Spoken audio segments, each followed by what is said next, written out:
თავდაპირველად გეტყვით, რომ ჩვენ ვართ ახლა ჯანდაცვის სამინისტროსთან, სადაც საპროტესტო აქცია სპონტანურად ჩაინიშნა. აქ მოქალაქეები ეტაპობრივად იკრიბებიან და აპროტესტებენ ქიმიური ნივთიერების გამოყენებას, თუმცა ახლა ძალაში რომ იყოს ახალი კანონპროექტი შესული, რომელიც დღეს დააინიცირა ქართულმა ოცნებამ ბიუროს ხდომაზე, შესაძლებელია რომ ამ მოქალაქეებს არ მისცემოდათ იმის შესაძლებლობა, რომ მოსულიყვნენ ჯანდაცვის სამინისტროსთან და საპროტესტო აქცია გაემართათ, რადგან შესაძლებელია პასუხი ყოფილიყო, რომ ჯანდაცვის სამინისტროს თანამშრომლებს პროტესტით ხელი შეეშლებოდათ მუშაობაში. ახალი კანონპროექტის მიხედვით სავალდებულო ხდება წინასწარ შეტყობინება, ანუ მოქალაქეები ვალდებულები იქნებიან, რომ შეატყობინონ შესაბამის უწყებებს იმის შესახებ, თუ სად იგეგმება საპროტესტო აქცია და ამის შემდეგ უკვე უწყება მიიღებს გადაწყვეტილებას, სად მისცეს საპროტესტო აქციის გამართვის შესაძლებლობა მოქალაქეებს და რომელ საათზე. ის ადამიანები, ვინც 300 დღეზე მეტია, რაც ქუჩაში დგანან, ამბობენ, რომ ქართულ ოცნებას ახლა აქვს ერთადერთი მიზანი, რომ მათი პროტესტი როგორმე გააჩეროს, ამ ადამიანებმა ნახეს ახალი კანონპროექტები, გამოსცადეს ახალი კანონპროექტები საკუთარ თავზე, მათ შორის იყო ქალების დაკავებების სერიაც, თუმცა დღეს აქ შეკრებილი ადამიანები პირდაპირ პასუხობენ ახალ ინიცირებულ კანონპროექტს და ამბობენ, რომ ვერ ჩაახშობენ მათ პროტესტს, რადგან მოიფიქრებენ ალტერნატიულ გზას, სად და როგორ ჩაატარონ საპროტესტო აქცია იმ შემთხვევაში, თუ უარი იქნება მათი ხმის გაგონებაზე.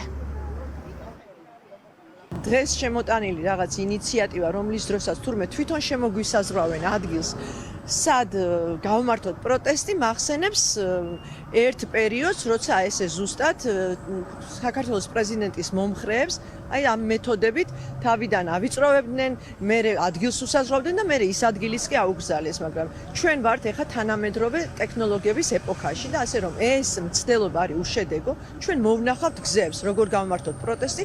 პროტესტი არის ჩვენი უფლება და ამ უფლებას ვერავინ ვერ წაგმართვებს. ყველა მცდელობა, ეს ჩვენი მოწამვლა, ეს ჩვენი დაპატიმრება, ეს ჩვენი დასჯა და ეს უმსგავსო კანონები ვერ გადაარჩენთ მათ.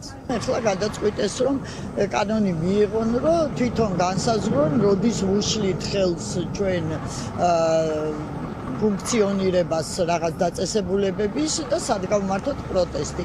ეს სხვა არაფერია თუ არა საბჭოთა წარსულში დაბრუნება, იმიტომ რომ ზუსტად საბჭოეთშიც ასე, როდესაც ბოლშევიკები შემოვიდნენ 21 წელს, ასე აკრძალეს ყველანაირი დემონსტრაცია, სწორედ ამ მიზეზით, სხვათა შორის, რომ ხელს უშლიდა მოქალაქეების გადაადგილებას, მოქალაქეების სახელმწიფო დაწესებულების ფუნქციონირებას. რას ცდილობს ქართული ოცნება? მოქალაქეები ფიქრობენ, რომ ახლა მათი მთავარი მიზანი არის ის, რომ უწყვეტი საპროტესტო აქციები როგორმე გააჩერონ. აქ შეკრებილი ადამიანები პირდაპირ ამბობენ, რომ მათი პროტესტი, რომელიც არის უწყვეტი და რომელიც არის დაუღალავი ქართული ოცნებისთვის, ძალიან დიდ თავის ტკივილად იქცა. სწორედ ამიტომ ახლა მათი განმარტებით ოცნება ყველაფერს აკეთებს იმისთვის, რომ რეპრესიული კანონები გაამკაცროს და ქალაქში პროტესტი აკრძალოს.